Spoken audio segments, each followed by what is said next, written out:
Okay, so if you come and stand in front of the chair, and we're going to work up to doing a simple salute to the sun flow, but we're going to work up to that in easy steps.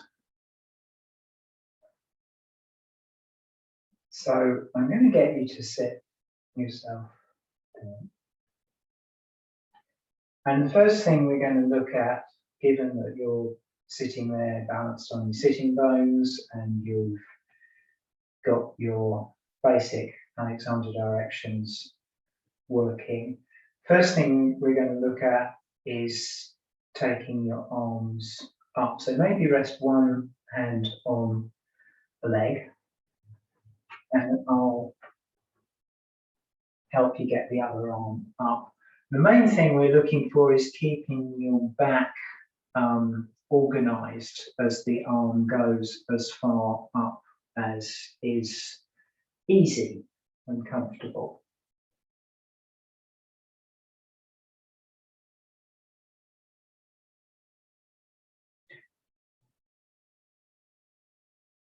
So your back is staying long and wide, your backs of your ribs are breathing, and your arm's just going all the way up there. As the arm gets up there, you maybe wake up your fingers and just point gently at the ceiling. That's fine. And your head and neck, of course, are back and up in continuous length with the rest of your spine. And then we'll let that arm down.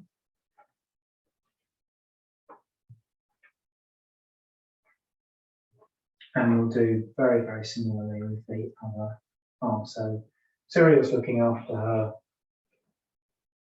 basic directions to her head and her neck and her back as she lets them move her arm. And we can get it all the way up pretty much by her ear without disturbing what's happening with her, the length and width of her back. Again, she can just point at the ceiling and then maybe support her own arm there and bring the other arm up to match it. Again, her head and neck are staying back and up with the rest of her spine. She's not having to go into a back bend to keep her arms all the way up there. Is that all right? And then I'm just going to tip her forwards a little. She's rolling on her sitting bones, again staying long all the way from her fingertips to her tail. And then I'm going to take you up to standing. Again, your fingertips are going up and coming all the way up to fingertips as far away from the floor as you can, and that's great. And then you can just let your arms come down by your side. So that's sort of the first step. We'll get rid of the chair and I'll get you to come onto all fours on the yoga mat.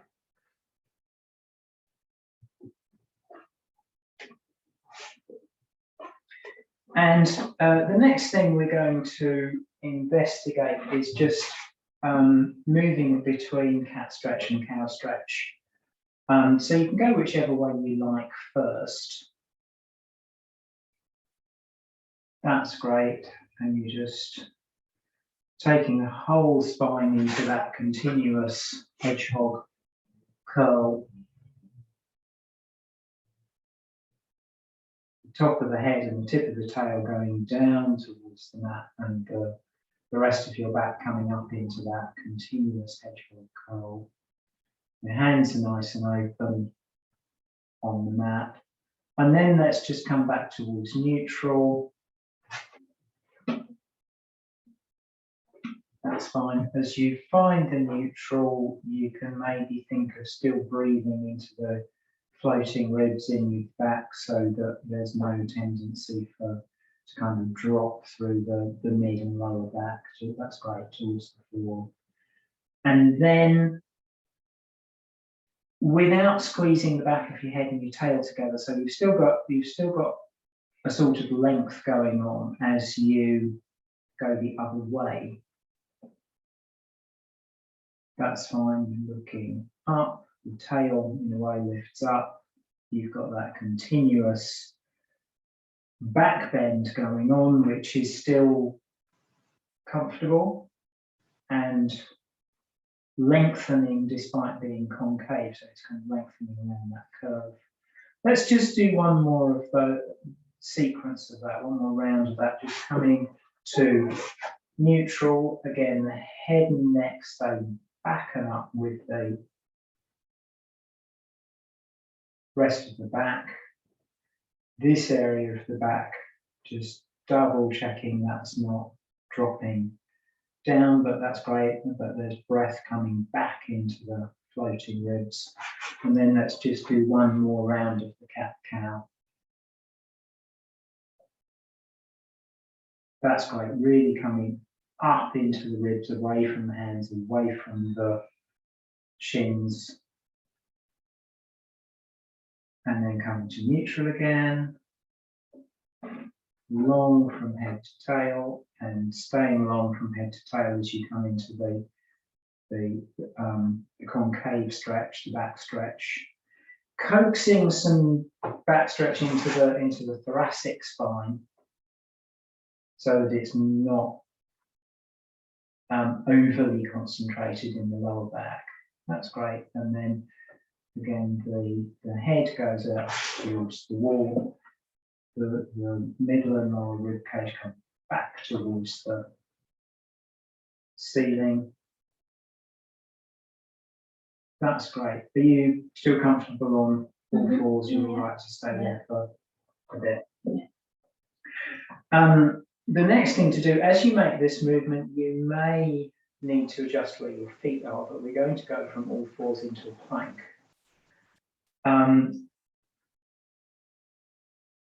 When there's a considerable amount of weight in the arms, it's interesting to try to get the arms to work in the same way as the legs work when we're standing, which is a kind of reflex extension. We don't tend to stand and be aware of a lot of work going on in the legs because we have this reflex extension of the legs. And the arms, in spite of not being as strong as the legs, can still get that sense of reflex extension. So when you're ready, and place the toes where you want them, maybe a little further back, but we'll see. And lifting the knees to straighten out right through. Drop the hips so that you're kind of a straight line. That's great. And you can look for that sense of the arms just taking the weight into the floor, and there not being a terrible amount of effort holding in the arms. And then just come down out of the. It's quite an effort. It's quite hard work, yeah, but it worked well. It worked well. Okay, from there, slightly easier plank in terms of the upper body strength required. We're going to go from all fours into down dog. Thing to watch, I think, with the down dog is that, like when you've got when you were sitting on the chair and you have the arms up, just be careful to keep the head and the neck back with the upper back and not kind of pushing the head towards the feet. So you've got that continuity of like that. That's great. So you're just going to keep that. Again, place your toes how you want, where you want, and lifting the hips away from the toes, away from the hands to come into the down dog. That's great. And again, just watching out that your neck stays back with your upper back and your head. Your face doesn't push towards your feet. That's great. You maybe lift the hips a little more, just so that it's a slightly bigger stretch. That's great. And then drop back into fours again. Again, just staying long through the head and the whole spine as you come back onto all fours.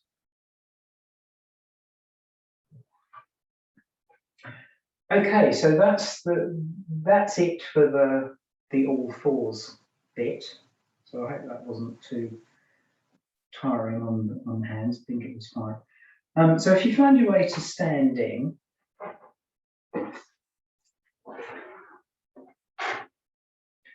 and the next piece to build up towards our flow is we're going to do a couple of standing forward folds. The first one, just so one gets used to going into the forward fold, I've got the chair, so you can, where we're going is to take the palms of your hands onto the chair, put your up to your full height before we start, and then of course the hinge is at the hips. You probably won't need to do anything else apart from hinge from the hips to get the palms of your hands on the chair, and you can have a back that looks very like when you're on all fours, which we've just been practicing.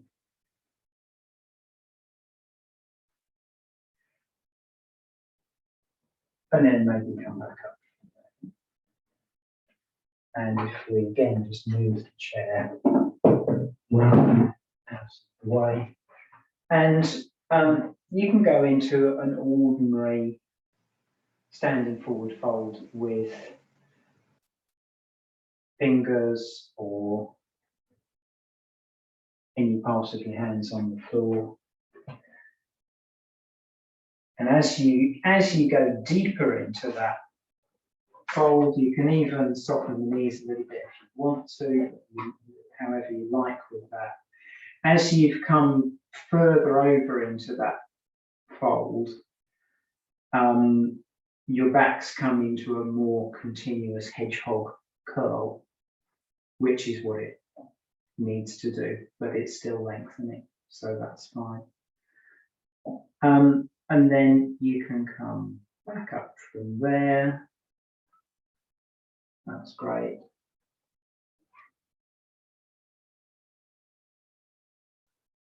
Everything comfortable? Great.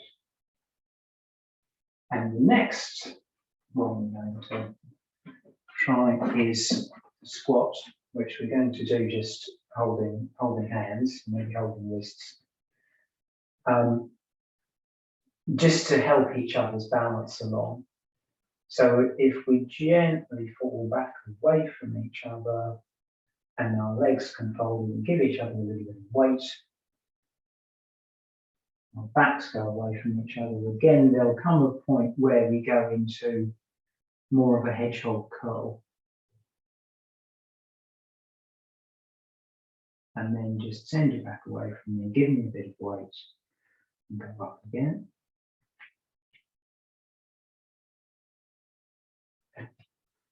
That's great.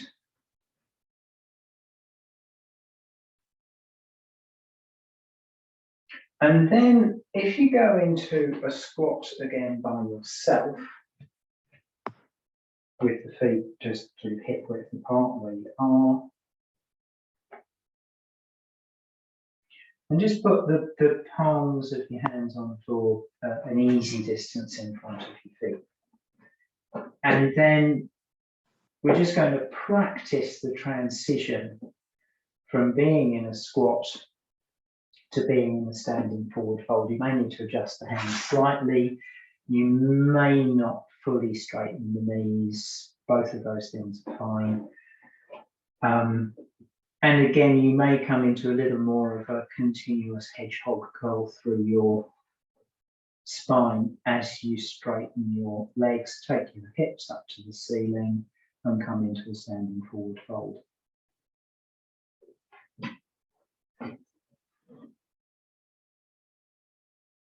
Again, your neck and head can just stay with the upper back, so you're not in any way pushing your head towards your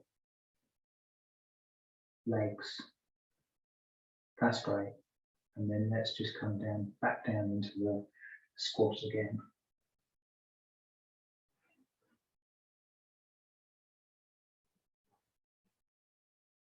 Great. And then we'll go through the flow that we're going to do.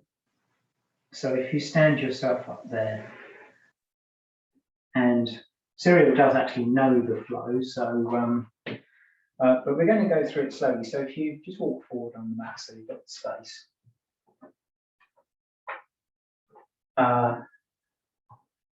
And I'll just keep my hands on and we'll go through it in slow motion, step at a time, stopping at each point to start with.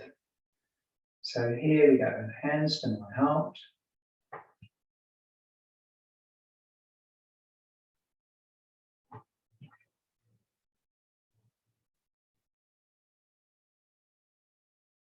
Up to the sky. Down to my toes.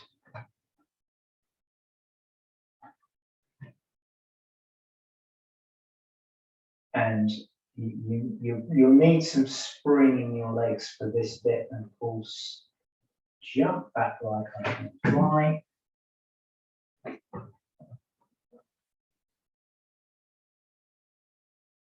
Long from the head to the heels, arms taking the weight into the floor.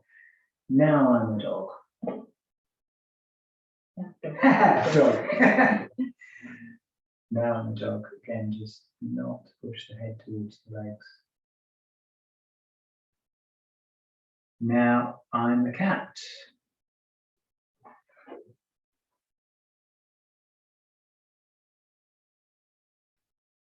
Now I'm a dog.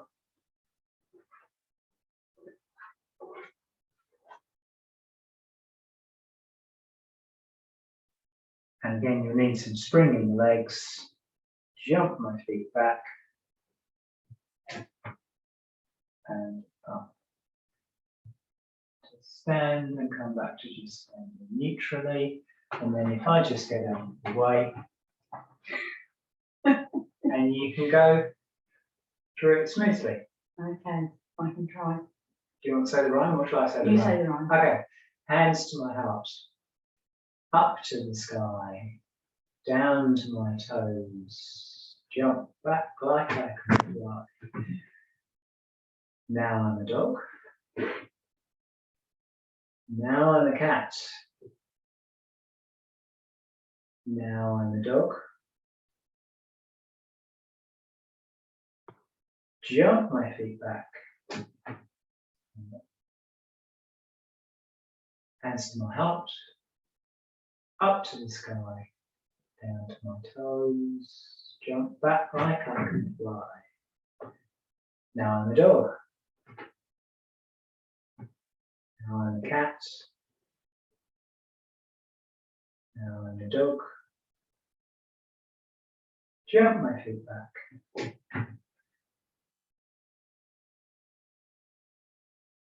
Great, let's stop there.